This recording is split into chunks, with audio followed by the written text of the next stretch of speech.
अस्सलामुअलैकुम वरहमतुल्लाहि वबरकातुहू। एक दफ़ा फिर हम आपको वेलकम करते हैं, एक और नई वीडियो के साथ आपकी खिदमत में हाजिर हैं। आज की वीडियो बहुत ही इंफॉर्मेटिव है और स्पेशली स्टूडेंट्स के लिए बहुत ही हेल्पफुल है। अक्सर स्टूडेंट्स के साथ ये प्रॉब्लम होती है कि उनको सबक याद नहीं होता और अगर वो याद कर लेते हैं तो फिर उनको भूल जाता है। या अक्सर ये प्रॉब्लम होती है कि वो अपना लेसन तो याद करके आते हैं लेकिन जब टेस्ट लिखने बैठते हैं तो उनको ये सारा भूल जाता है। कुछ स्टूडेंट बहुत ज़्यादा पढ़ते हैं लेकिन उसके बावजूद उनके जो मार्क्स हैं बहुत ही कम आते हैं, और इसके बरअक्स कुछ ऐसे स्टूडेंट्स हैं जो बहुत कम पढ़ते हैं लेकिन उसके बावजूद उनके मार्क्स बहुत ज़्यादा आते हैं। और इसके साथ साथ इस वीडियो में हम आपको ये बताएंगे कि टॉपर कैसे पढ़ते हैं या वो स्टूडेंट जो बोर्ड टॉप करते हैं वो कैसे स्टडी करते हैं। मैं पर्सनली बहुत सारे ऐसे स्टूडेंट्स को जानता हूं जिन्होंने बोर्ड टॉप किया है और बहुत सारे ऐसे स्टूडेंट्स को भी जानता हूं जो बहुत ज़्यादा मेहनत करते थे और वो तो या तो अक्सर फेल हो जाते थे या उनके मार्क्स बहुत ही कम आते थे। तो इन तमाम सवालों के जवाब को जानने के लिए मैं काफ़ी अरसे से इसके ऊपर रिसर्च कर रहा था। तो इस हवाले से मैंने 6 अहम जो है ना वो रीज़न मालूम किए हैं और वो मैं चाहता हूँ कि वो रीज़न स्टूडेंट के साथ शेयर करूँ।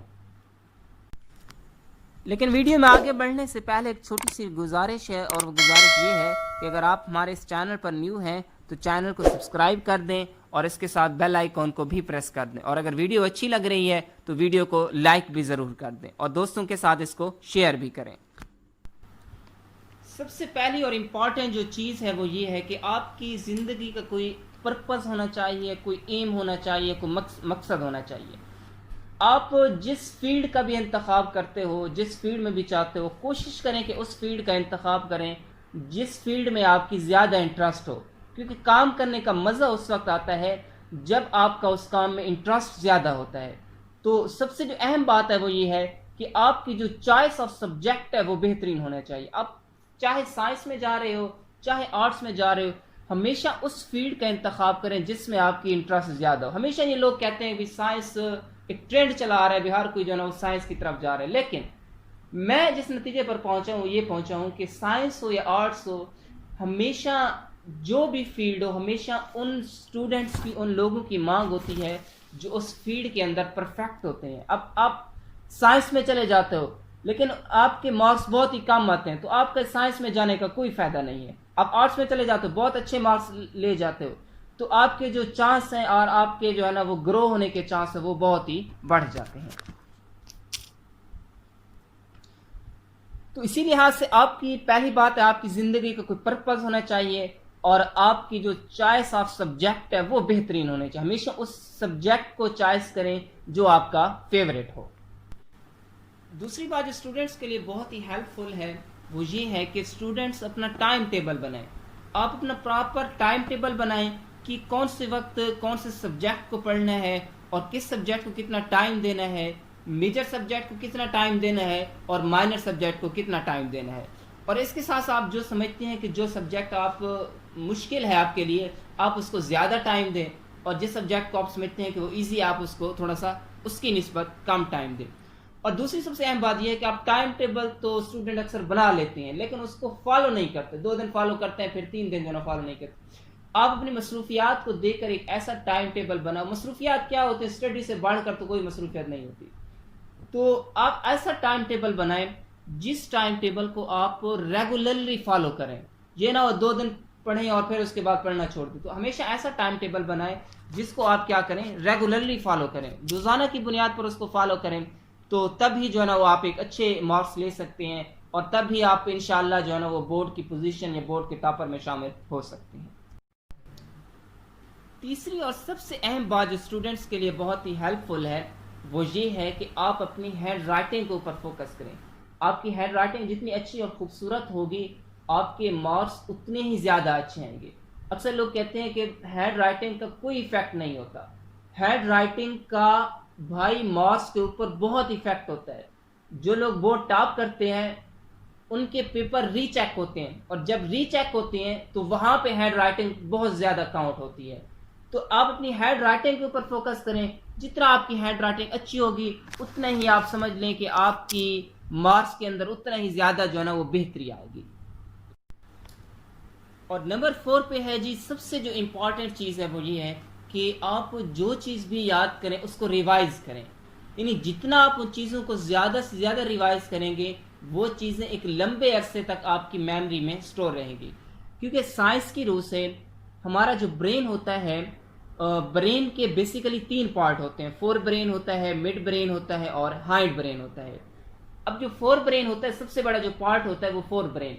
अब फोर ब्रेन में एक पार्ट होता है जिसको हम कहते हैं सेरिब्रम, और सेरिब्रम फोर ब्रेन का वो पार्ट होता है जिसमें हमारी जो मेमोरी है, हम जो भी चीज़ याद करते हैं वो उसमें स्टोर होती है। अब इसमें क्या होता है, इसमें होता ये है बेसिकली सेरिब्रम के फिर 2 हिस्से होते हैं जिसमें हमारी मेमोरी स्टोर होती है। एक होती है शॉर्ट टर्म मेमोरी और दूसरी होती है लॉन्ग टर्म मेमोरी। हम जो भी चीज़ याद करते हैं वो हमारी शॉर्ट टर्म मेमोरी में जाती है, और शॉर्ट टर्म मेमोरी का जो ड्यूरेशन होता है वो मैक्सिमम 1 दिन या 2 दिन होता है, और 1 या 2 दिन के बाद वो चीज़ भूल जाती है। अब इस शॉर्ट टर्म मेमोरी को लॉन्ग टर्म मेमोरी में कन्वर्ट करना लाजमी होता है, और इसको लॉन्ग टर्म मेमोरी में कन्वर्ट करने के लिए उसका सबसे आसान तरीका यही है कि आप चीज़ों को, लेसन को, अपना जो लेसन उसको ज़्यादा से ज़्यादा रिवाइज करें। जब आप अपने लेसन को ज़्यादा से ज़्यादा रिवाइज करेंगे, ज़्यादा से ज़्यादा पढ़ेंगे, तो इजीली आपकी जो शॉर्ट टर्म मेमोरी है वो कन्वर्ट हो जाएगी लॉन्ग टर्म मेमोरी में। और एक दफ़ा आपकी चीज़ लॉन्ग टर्म मेमोरी में चली जाए फिर जो है वो उसको जो है ना वो भूलना बहुत ही मुश्किल होता है। मिसाल के तौर पर हम बचपन से या नर्सरी क्लासेस में हम जो है ABC पढ़ते हैं, रट्टा लगाते हैं ABC, तो वो अब हमारी परमानेंट मेमोरी में इंटर हो चुकी है, तो अब हमारे लिए उसका भूलना जो है ना बहुत ही मुश्किल है। तो स्टूडेंट्स के लिए ये पॉइंट बहुत ही हेल्पफुल है, वो ये है कि आप अपने लेसन को ज़्यादा से ज़्यादा रिवाइज किया करें। अक्सर स्टूडेंट्स का ये फॉल्ट होता है कि वो एक दफ़ा पढ़ लेते हैं या बहुत ज़्यादा पढ़ते रहते हैं और रिवाइज नहीं करते, और जब पेपर का टाइम आता है तो हर चीज़ भूल जाती है। तो जो भी आप पढ़ें उसको रिवाइज करें, ज़्यादा से ज़्यादा उसको रिवाइज करें, और आपकी जो इस तरह से आपकी जो मेमोरी है वो लॉन्ग टर्म मेमोरी में कन्वर्ट हो जाए। जब आपकी चीज़ लॉन्ग टर्म मेमोरी में कन्वर्ट हो जाएगी फिर वो ऑथेंटिक बात है, वो आपको चीज़ भूलती नहीं है। मिसाल के तौर पर अक्सर एकेडमीज और कॉलेजेस में वीकली टेस्ट होते हैं, और स्टूडेंट्स क्या करते हैं, उसी दिन अपना लेसन तैयार करते हैं, अपना टेस्ट तैयार करते हैं जिस दिन जो है ना वो पेपर होना हो। तो ये सबसे बड़ा फॉल्ट है स्टूडेंट्स के अंदर। हमेशा जो टॉपर स्टूडेंट्स होते हैं, जो बोर्ड टॉप करते हैं या बहुत ज़्यादा अच्छे मार्क्स लेते हैं, वो कभी भी ऐसा काम नहीं करते। तो अगर आप उन स्टूडेंट्स में शामिल होना चाहते हैं जो बोर्ड की पोजीशन लेते हैं या बहुत ज़्यादा जिनके अच्छे मार्क्स आते हैं, तो रोज़ाना का काम जो है ना वो आप रोज़ाना करें। तो जब आप रोज़ाना का काम रोज़ाना करेंगे, आप बार बार चीज़ों को रिवाइज करेंगे, तो आप के मार्क्स भी बहुत ज़्यादा अच्छे आएंगे और चीज़ें आपको बिल्कुल भूलेंगी भी नहीं। तो इसी तरह से अगर आप टॉपर बनना चाहते हैं तो अपने लेसन को बार बार रिवाइज करें।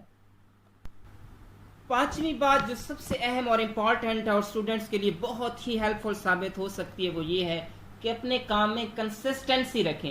यानी अपना काम जो है वो रेगुलरली करें। यानी ये ना हो कि आपने एक टाइम टेबल बनाया है और 2 दिन आपने उसको फॉलो किया, हफ्ता आपने फॉलो किया, महीना आपने फॉलो किया, फिर आपने जो है ना उसको पढ़ना जो है ना फॉलो करना छोड़ दिया। तो ऐसे पढ़ने का और ऐसे स्टडी करने का कोई फ़ायदा नहीं है। तो अपने काम में कंसिस्टेंसी रखें और फोकस करें अपने काम के ऊपर। मिसाल के तौर पर अगर आप बायोलॉजी की तैयारी कर रहे हैं तो आप सिर्फ अपना जो माइंड है वो फोकस करें, सिर्फ बायोलॉजी के ऊपर फोकस करें। ये ना हो आपके जहन में ये ना हो कि केमिस्ट्री का टेस्ट क्या है, फिजिक्स का टेस्ट क्या है, इंग्लिश का टेस्ट क्या है। जो चीज़ आप स्टडी कर रहे हैं आप ये समझें कि बस यही चीज़ है और दुनिया जहान में और कोई चीज़ है ही नहीं इसके अलावा। और दूसरी बात ये है कि जो सवाल आप पढ़ रहे हैं तो सिर्फ उसी क्वेश्चन को आप फोकस करें, और आप ये समझें कि कल का जो पेपर है या बोर्ड का पेपर है उसमें ये क्वेश्चन मस्ट आया हुआ है और मैंने इस क्वेश्चन को कैसे अटेम्प्ट करना है। और जब आप याद कर लें, और याद करने के बाद जो सबसे अहम मेथड होता है वो यही होता है कि याद करने के बाद आप उसको खुद लिखें, एक दफ़ा लिखें, 2 दफ़ा लिखें। तो जब आप बार बार लिखेंगे एक तो आपको रिवाइज ज़्यादा से ज़्यादा होगा, जब ज़्यादा से ज़्यादा रिवाइज होगा आपको, और फिर इसी तरह से आपकी जो शॉर्ट टर्म मेमोरी है वो कन्वर्ट हो जाएगी लॉन्ग टर्म मेमोरी में। और जब ऐसा होगा तो फिर जो है ना आपको चीज़ें याद भी रहेंगी और वो बिल्कुल भूलेंगी भी नहीं। सबसे आखिरी बात और जो स्टूडेंट्स के लिए बहुत ही हेल्पफुल है वो ये है कि हमेशा ईमानदार बने। ऑनेस्टी से अपना काम करें, अपने काम में कंसिस्टेंसी लाएं, रेगुलरली लाएं। Honesty is the best policy to succeed in the life. जिंदगी में कामयाबी के लिए कोई शॉर्टकट मेथड नहीं है, कोई चोर दरवाजा नहीं है कि आप उस चोर दरवाजे से इंटर हो रातों रात जो है ना कामयाब हो। रेगुलरली अपना काम करें, कंसिस्टेंसी लाएं, ऑनेस्ट बने, तो इंशाल्लाह कामयाबी आपके कदम चूमे। इस बात की 100% गारंटी है कि अगर आप इन 6 बातों पर अमल करें तो आप भी बोर्ड के टॉपर बन सकते हैं और बहुत ही अच्छे मार्क्स ले सकते हैं और अपनी लाइफ में कामयाब हो सकते हैं। उम्मीद है आपको हमारी ये छोटी सी काविश अच्छी लगी होगी। अगर वीडियो पसंद आई है तो वीडियो को एक छोटा सा लाइक दे दें और इसके साथ साथ शेयर करें और चैनल को सब्सक्राइब भी करें, ताकि आपको एजुकेशन से रिलेटेड और इसी तरह से मजीद अच्छी अच्छी जो टिप्स हैं वो आपको बर वक्त मिलती रहें। तो मिलते हैं जी एक और नई इंफॉर्मेटिव वीडियो के साथ, तब तक के लिए अल्लाह हाफिज।